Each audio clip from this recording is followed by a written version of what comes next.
বয়স সন্ধিকাল বয়সটা, আমরা অনেকে এই বয়সে আছি বা অনেকে আমরা পার করছি। তো এই বয়সটাতে কেমন থাকে, আমাদের অনেক কিছু মানসিক বৃদ্ধি ঘটে, ফিজিক্যাল চেঞ্জ হয়, তো আমাদের অনেক কোয়েশ্চেন থাকে, এটা কেন হয়, ওটা কেন হয়, তাই না? অনেক কিছু জানার ইচ্ছা থাকে। তো আমরা জানতে চাই কার কাছে? আমাদের সমবয়সী কারো কাছে। সে কতটুকু জানে, আমার মতোই জানে, কিন্তু পরামর্শ দিতে সে ছাড়ে না। সে পরামর্শ ঠিকই দিবে, জানুক বা না জানুক, তার মতো করে সে একটা পরামর্শ দিবে, এবং আমি বলবো একটা যেটা বলছে ওটাই মনে হয় রাইট, সে সেভাবে একসেপ্ট করবে, এবং মানে তারাই জানে তারা কি বলছি। তো ভুল ইনফরমেশন অনেক ক্ষেত্রেই পাবে, অনেক সিরিয়াস বিষয়তে তাদের মধ্যে ভুল ইনফরমেশন থাকে। আর হচ্ছে বাবা মাকে কিন্তু এই বিষয়গুলো বলে না, ছোট ছোট বিষয়গুলো পরিবারের সাথে শেয়ার করে না।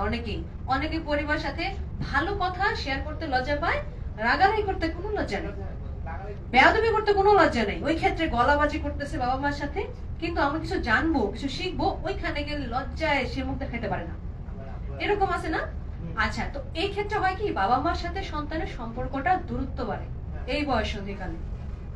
এই সম্পর্কটা, ফ্যামিলি যদি আমার ফ্রেন্ড না হয়, আমি যদি ফ্যামিলিকে ফ্রেন্ড না বানাই, আমার তাহলে ধরো কোন একটা মেয়ে স্কুলে যাচ্ছে, সে রাস্তায় টিজিং এর শিকার হয়েছে, সে যদি বাসায় এসে না বলে, তাহলে তুমি যখন কোনো ছেলের সাথে কথা বলছো, ধরো তুমি বলতেছো তুমি নাই করতেছো, তুমি এটা বাসায় বলো নাই, তাহলে দূর থেকে কেউ দেখছে, তোমার চাচা কাকা দেখে বাসায় যায় কি তোমার মেয়েকে দেখলাম ছেলের সাথে, তুমি কিন্তু কিছু করো নাই, কিন্তু তুমি বাসাকে ফ্রেন্ডলি এই জিনিসগুলো বলো নাই, তখন তুমি কি হইলা, অপরাধ না করেও তুমি দোষী হইলা, এবং তোমার বাবা মা পাত্র দেখা শুরু করবে।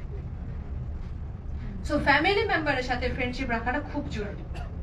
তাহলে হবে কি, তুমি ধরো অনেক প্রবলেম ফেস করবা, কিন্তু বাসায় এসে ধরো তোমার বাবা মা খুব বেশি শিক্ষিত না, সবার বাবা মা খুব বেশি শিক্ষিত না, কিন্তু এইটুকু মাথায় রাখবা, যেহেতু তারা তোমার বয়সটা পার করে গেছে, জন্ম দিছে, কিন্তু তোমার ভালো না মন্দ এইটুকু পরামর্শ দেওয়ার তারা ওই ক্যাপাবিলিটি তাদের আছে। হ্যাঁ, হয়তো তারা খুব ভালো ইংরেজি বা অন্য ল্যাঙ্গুয়েজে বলে ওই স্মার্টলি বলতে পারবে না, কিন্তু তোমার ভালোর জন্য বলবে। তো বাবা মাকে অশিক্ষিত বা অজ্ঞ ভাবার কিছু নেই। অনেকে এটা ভাবে, আমি এটা গ্রাম পর্যায়ে অনেক বেশি দেখি, আমি গ্রাম থেকে বড় হয়েছি, তো আমি ওই ফিল্ড থেকেই বলবো। আমরা অনেক ক্ষেত্রে বিভিন্ন সোশ্যাল ওয়ার্কে বা বিভিন্ন আমরা যে অ্যাক্টিভিটি গুলো করতে যাই, যেমন আমি একবার রাতের বেলা মোবাইল কোর্টের সাথে অ্যাসিলেন্টের সাথে গিয়ে বিয়ে ভাঙতে গেছি। ওই এলাকাটা হচ্ছে মারামারি কাটাকাটির জন্য এক্সপার্ট, ঠিক আছে? আমরা সর্বোচ্চ 4টা পুলিশ, এসিলেন্টের গার্ড, আর আমরা 4 জন মেম্বার। আমি এই যে একটা জায়গায় গেছি, ওইখানে আমাদের সিকিউরিটি এই পর্যন্তই। বিয়েটা আমরা বন্ধ করে আসছি, 14 বছর একটা মেয়ে ছিল, কিন্তু পরবর্তী সময় আমার উপর অ্যাটাক হওয়ার চান্স ছিল।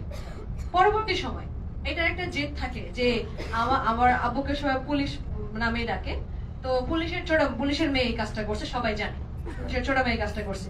তো তখন হচ্ছে আমার ফ্যামিলি মেম্বার সেই সময় আমার পিছনে ঢাল হয়ে আছে, কারণ আমি তাদেরকে ছোটখাটো বিষয় সবসময় শেয়ার করি, যে কিছু যদি হয় আমার পিছনে তারা থাকবে, আর এলাকার মানুষ যা মনে হচ্ছে তাই বলো, কারণ তারা জানে আমার মেয়ে কোনো অন্যায় করে নাই। তো এই জিনিসটা যে এটা ছোট থেকে বিল্ড আপ করতে হবে সবাইকে, এটা এখানে আমরা যারা আছি আমরা নিজেরা মেনটেন করবো, এবং আমাদের কমিউনিটি সবাইকে এই জিনিসটা শিখাবো। ওকে, থ্যাংক ইউ।